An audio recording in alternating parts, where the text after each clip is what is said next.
Yeah, prove who the real champion is. Was it ever close? It was over before it started. Think there'll be a rematch? You think they want one? How about a shot? That's it. Very good. Welcome back to another big fight recap here on BLTV Classic. Oh, so I'm gonna do this. Well, as soon as I get in the ring, it's a whole different story. I'm the killer then. On today's video, we venture back to the closing stages of Tyson's development period in the professional ranks.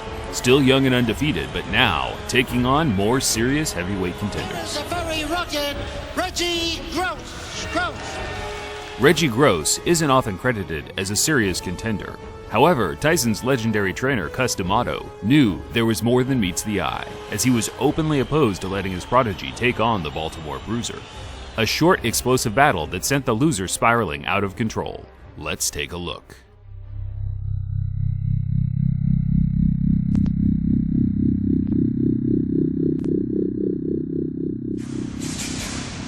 That's it. There you go. There you go. Again. Who's the last guy to stop? Time. Very good. A lot is made of Tyson's work ethic today. To see a teenage boy so dedicated to his craft is inspiring.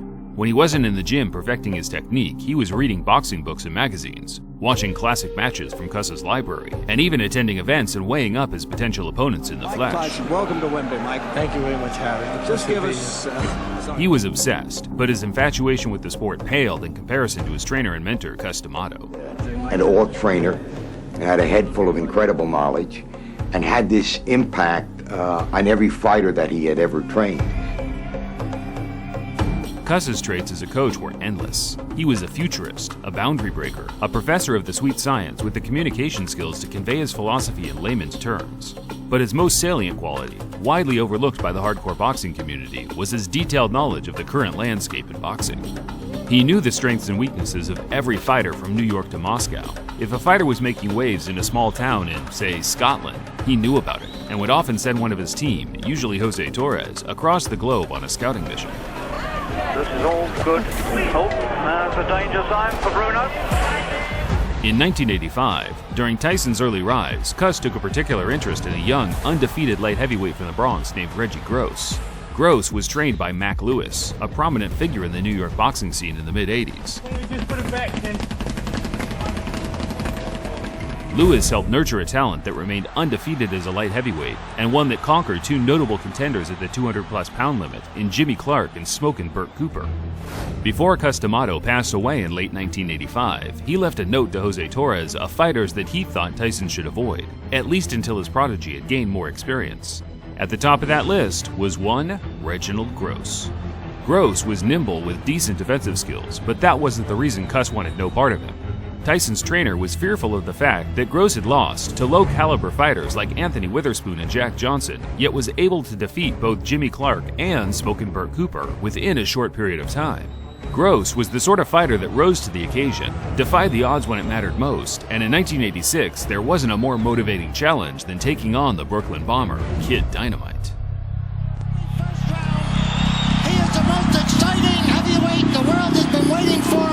The undefeated Mike Tyson from Catskill, New York. Tyson came face-to-face with Gross on June 13, 1986. Tyson had a record of 21-0 with 19 KOs, while Gross had a record of 18-4 with 12 finishes inside the distance.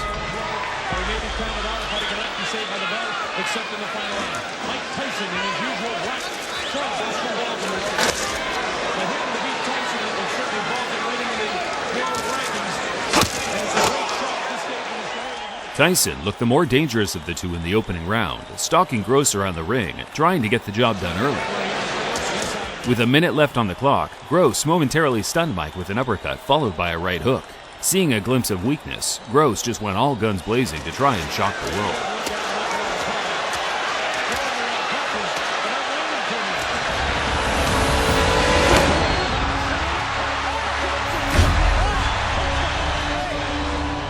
A devastating, leaping left-hand counter put Gross down and out for the count. In total, Gross threw 18 shots in that short barrage, while Tyson, on the other hand, threw just a single blow.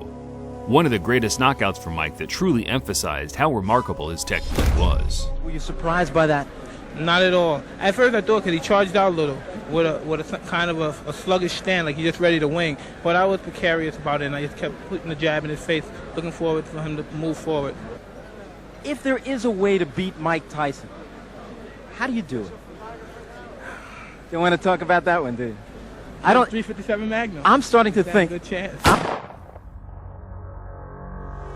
It wasn't until after the Tyson match that we realized boxing was just a mere side hustle for Gross, pocket money to fuel his crippling cocaine addiction. Coming from the tough streets of Baltimore, the influence of crime and gang culture drew Reggie in at an early age. By teenhood, he'd been in and out of the juvenile system for crimes such as theft and robbery. Gross took up boxing in the late 70s, but his life outside the ring never changed. In fact, things only got worse. A lot worse. 3 weeks ago, police and sheriff's departments in Los Angeles began a major campaign to arrest gang members. In the fall of 1986, 2 months after the Tyson fight, Gross was arrested and charged with 3 counts of murder that he allegedly carried out while working as a hitman for the infamous Bordley gang. Gross was acquitted in court for lack of evidence. However, another member of the gang, Donnie Andrews, cooperated with the FBI and gave incriminating evidence to put Reggie behind bars for the rest of his life. In 1989, Gross was convicted and sentenced to 3 life sentences, 2 of which were to serve consecutively. He's currently being held at the Terre Haute Correctional Facility in Indiana, where his expected release date is November 1st, 2048. If you'd like to know more about the Reggie Gross story, I'd recommend this video made by Rich the Fight Historian, where he goes into more detail regarding both his personal and professional life. Suppose you just crave more outlandish stories from dysfunctional boxers, then I would recommend checking out this series made by an excellent commentary channel called Boxing Beats and Rhymes. He covers most of boxing's unique crime stories in this classic 5-part miniseries.